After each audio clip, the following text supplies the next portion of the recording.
So today on Midwife Becky's Homebirth channel, we're going to discuss this question I have been asked many times. What is a midwife? So the very first time I ever heard of someone choosing a midwife for her maternity care, she was my friend. I said, that's very Old Testament. I had not ever heard of a midwife in this same era as computers and cars. I associated midwives with Old Testament or maybe back in the Middle Ages. What I know now is that this is a very American perspective of maternity care. Culturally, Americans use doctors usually. Even in the era of the old country doctor, he, and it was always a man, came around with his buggy for the birth and the lying in time. However, right now around the world, more than 70% of births are attended by a midwife. So right now I'm just going to include some pictures from The Guardian of midwifery around the world.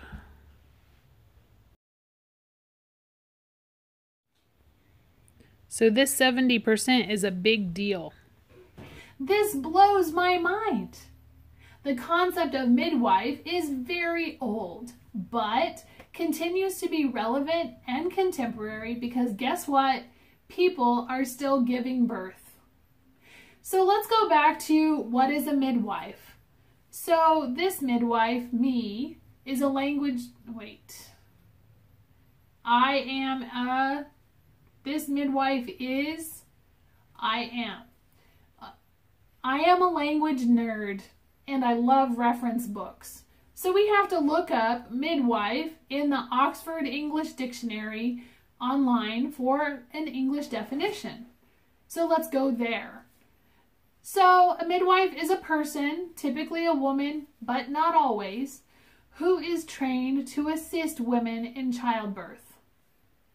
So let's go to the origin section of the entry.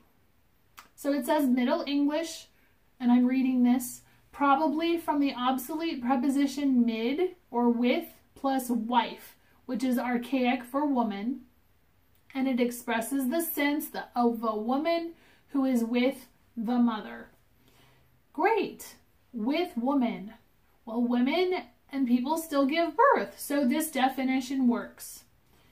Incidentally, because I'm a language geek, it can be fun to discover the word for midwife in other languages. In French, and I like this, the word is sage-femme, which literally means wise woman. Other words I am familiar with include, and I'm going to say it badly, but la partera or la comadrona in Spanish and akucherka in Russian. In olden times, like a fairy tale or back in the Middle Ages, the midwife was sort of the herbalist and healer of the village. The wise woman who aided with life and death, and not just childbirth. She often helped prepare people for burial. This is actually fairly accurate in regions all over the world on every continent. In many parts of the world, however, there has also been some suspicion and mystery tied up with this role of midwife. And historically, there was much negativity and persecution by people and leadership in high places because of the suspicion of witchcraft, or even just the mystery of the divine feminine in patriarchal societies. So the word midwife carries all that history wrapped up in it. From its humble Old English roots, through the Middle Ages, colonial America, and through the 19th and 20th centuries, being a midwife has been fraught. Parenthetical note, I guarantee that all we want to do is help women and birthing people have lovely and safe births. So no suspicion is necessary. Most people aren't even aware that in the United States there was actively a smear campaign by U.S. medical societies to outlaw the traditional healers and midwives. It is a very weird place to be a midwife, right in the nexus of all that history and politics. So whether it is in the time of Shiphrah and Puah, who were the Old Testament midwives who supported Hebrew women in the face of Pharaoh, to the time of Martha Ballard, who was a Maine and Massachusetts midwife in colonial era United States, to Mary Charles Smith, who was an African-American grand midwife during the early 20th century, who delivered over 3,000 babies during her career in Alabama, all the way to modern midwives in the United States of varying credentials who support women in home, hospital, or birth center. All of us midwives are with women. The style of care is called sometimes midwifery model of care or midwives model of care. I'm going to refer to the formalized midwives model of care, which was developed by the Midwifery Task Force in 1996 and refined in 2001.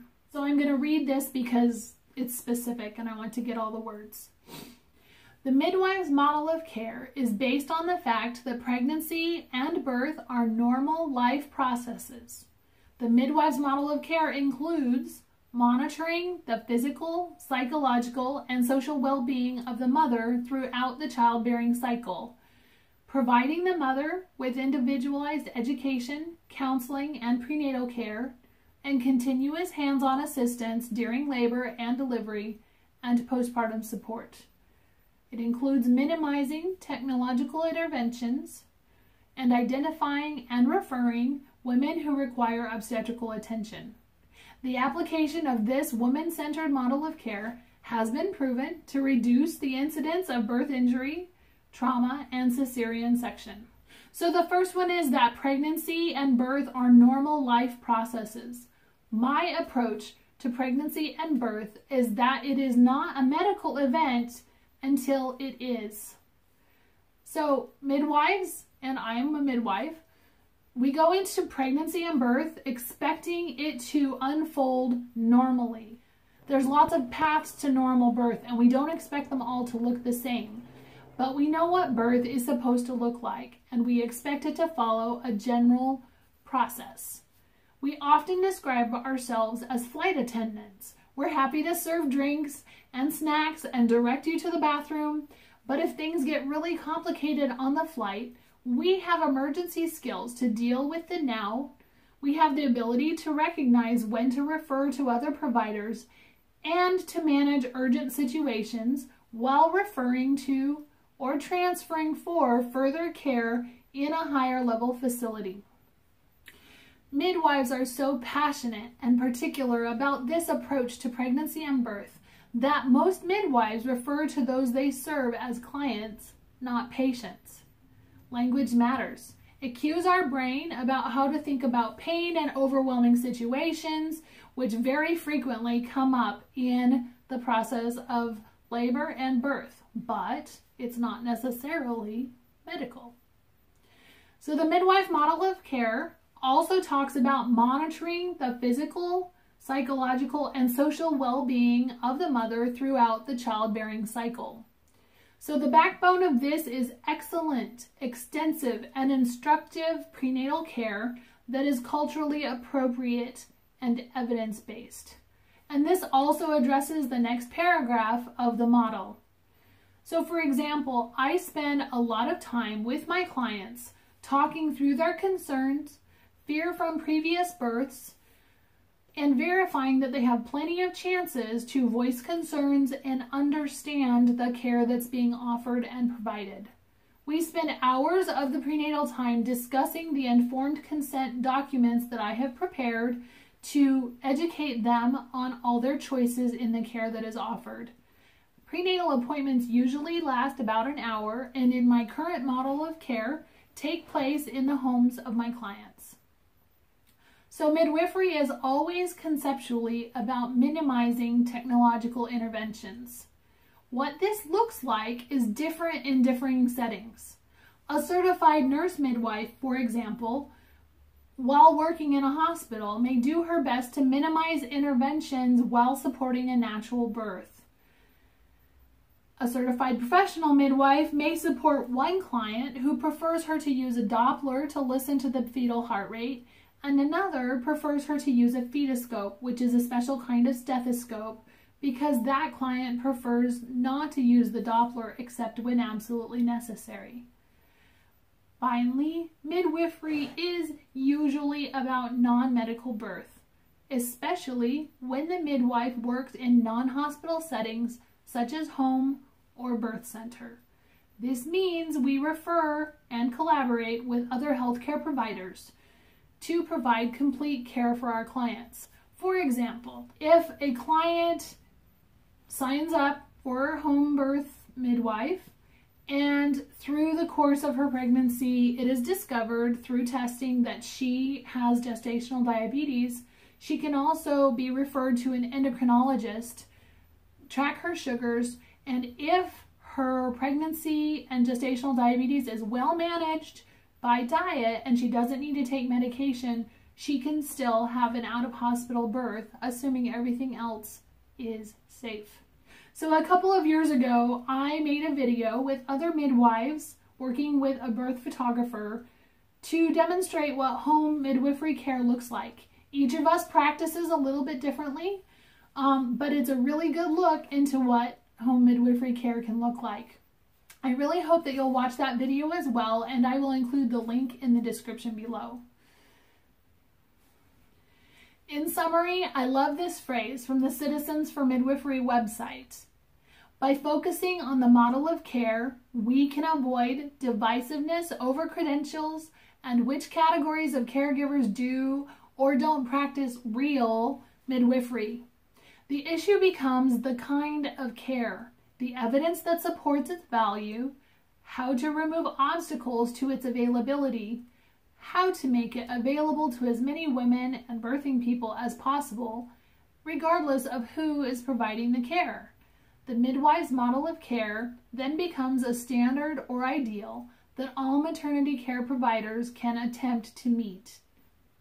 In the United States, there are different types of midwives, and that can get really confusing. So I'm going to discuss that in an upcoming video where I really flesh out those different types of midwives, and that can help you make a decision about your maternity care. When you have a friend who wants to have a home birth or a birth center birth, I want you to be supportive, and I want you to realize that is a perfectly reasonable option. Your friend's views on risk and safety might be different from yours. She might consider the hospital as risky due to infection, for example. Her views are just as valid, and you can still be friends. Most of all, I want people to understand there is great power in owning the process of birth, understanding what is happening in your bodies, and how the baby works with the process. I want women and families to develop the skill of self-advocacy in healthcare and to value the instinctiveness of the birth process under normal physiologic circumstances.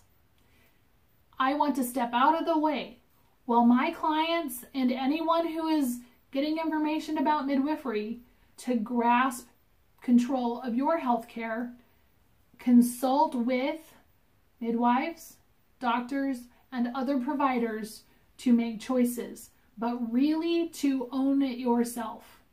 So from my perspective, that is what a midwife is.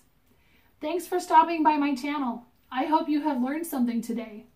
I'm going to be posting a video about birth, midwifery, and other related topics every week, usually on Thursday, but if I have a birth or need to go help a mom, then I'll get to it eventually.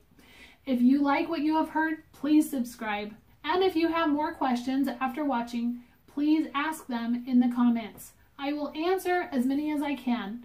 Or if there's enough, I'll use the questions to design another video. Have a great day.